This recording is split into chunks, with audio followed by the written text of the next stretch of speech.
Let's go back to the phone lines. We'll talk next to Matt. He's listening in Hendersonville, Tennessee. Hi, Matt.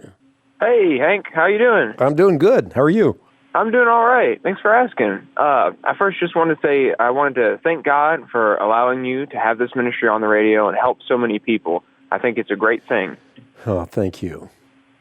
And my question, I have a lot of things I have questions about, but I think the biggest one right now is kind of just doubt about, my sincerity when I prayed my prayer of salvation.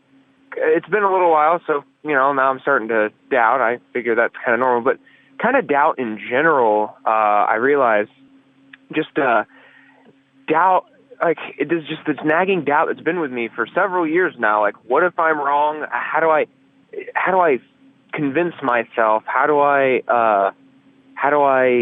know for sure so that I can dedicate myself?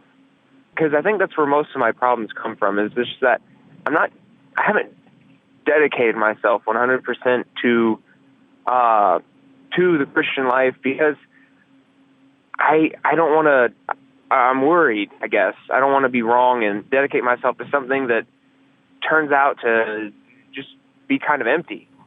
I'm so glad you called, Matt. And what you're describing is not uncommon.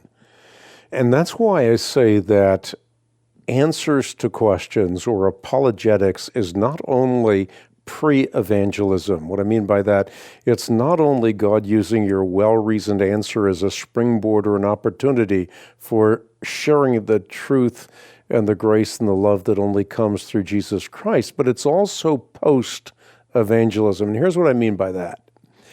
Sometimes when the winds and waves of doubt beat upon the house of your faith, to speak metaphorically, you can go back to those pillars and posts and you can cling to them. You can hang on to them. So what are those pillars and posts? The great ones are, first of all, we can know with certainty that there is a God, that He spoke and the universe leapt into existence. The alternative to that is to believe that nothing produces everything, that life comes from non-life, and that the life that comes from non-life produces morals, which is an untenable proposition. So we can go back and look at the heavens and see that the heavens declare the glory of God. The skies proclaim the work of His hands. Day after day, they pour forth speech. Night after night, they proclaim knowledge. There's no speech or language where their voice is not heard. Their words go out to the ends of the earth. So the heavens declare the glory of God. So we can go back to that pillar and post.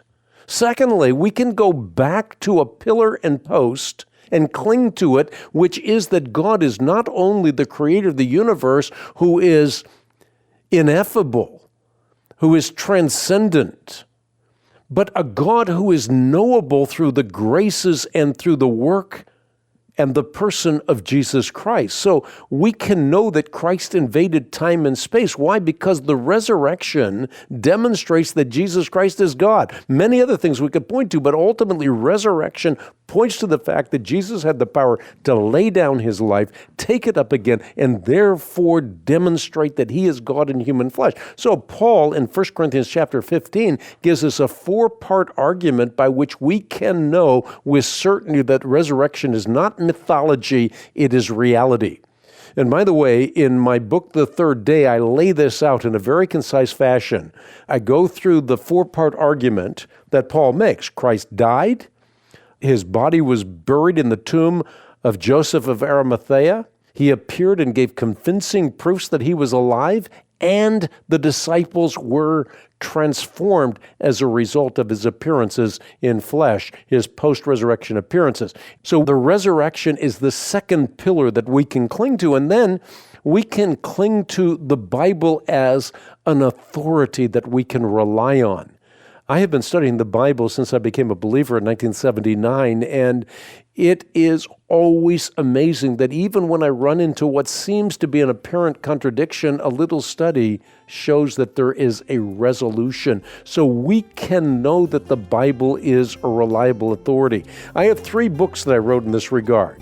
In terms of origins, I have the Creation Answer book and the Farce of Evolution. In terms of the resurrection of Jesus Christ, I wrote a book called Resurrection. And in terms of knowing that the Bible is a reliable authority, we have a book called Has God Spoken? But these are the pillars and posts that we can go back to know that our faith is rooted and grounded in such a way that we can feel solid in our faith.